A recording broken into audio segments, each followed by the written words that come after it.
Halo Sobat YouTube, hari ini kita kedatangan barang murah yaitu gergaji lipat, dimana saya membeli hingga 3 buah gergaji lipat murah. Untuk yang pertama kali kita review adalah gergaji lipat Knife Fisher. Harganya cukup murah ya, hanya Rp18.900, anggaplah Rp19.000. Hal yang pertama saya perhatikan adalah pada bagian pengunciannya ini terbuat dari logam atau besi juga ya. Untuk modenya sendiri hanya ada satu mode, yaitu lurus, dan tidak ada yang kayak di gergaji Toho yang punya 2 mode. Oke, tanpa basa-basi lagi kita langsung pengujian di lapangan. Untuk gergaji ini tidak ada penguncian pada bagian bilanya. Kalau di saudaranya yang satu ini ada penguncian pada bagian bilahnya. Jadi penguncian itu mencegah ketika tombol pada bagian atas belum ditekan, maka bilah tidak akan bisa ditarik paksa untuk terbuka. Jadi harus menekan bagian atasnya. Tapi untuk gergaji yang ini tidak ada ya. Karena penguncian yang sudah menggunakan besi, jadi tidak akan terjadi hal seperti pada gergaji Toho ini. Gergaji Toho ini ketika kita menggunakannya untuk menggergaji, dia biasa merubah mode dengan sendirinya. Dan saya rasa itu tidak akan terjadi pada gergaji ini karena bagian atasnya sudah menggunakan besi.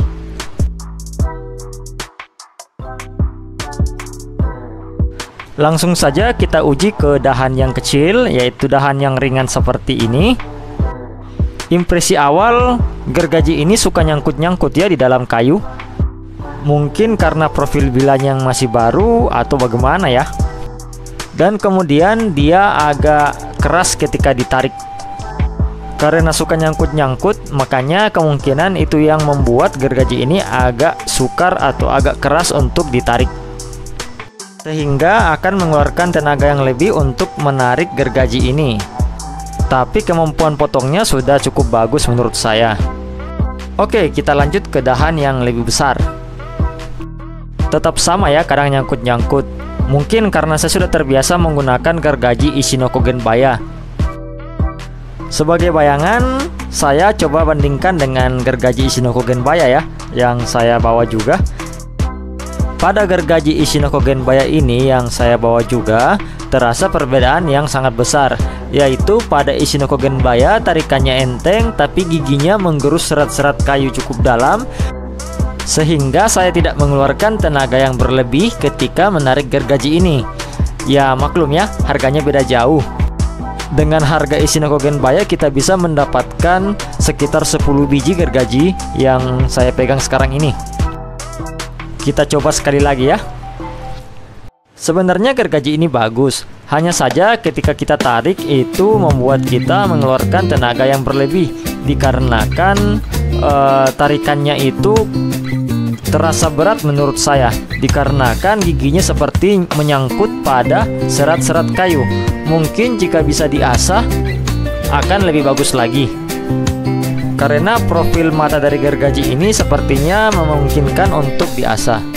Nah, jika kita menggunakan Ishinoko Genbaya, itu tidak terasa berat pada tarikannya, sehingga untuk memotong lock seperti ini terasa enteng.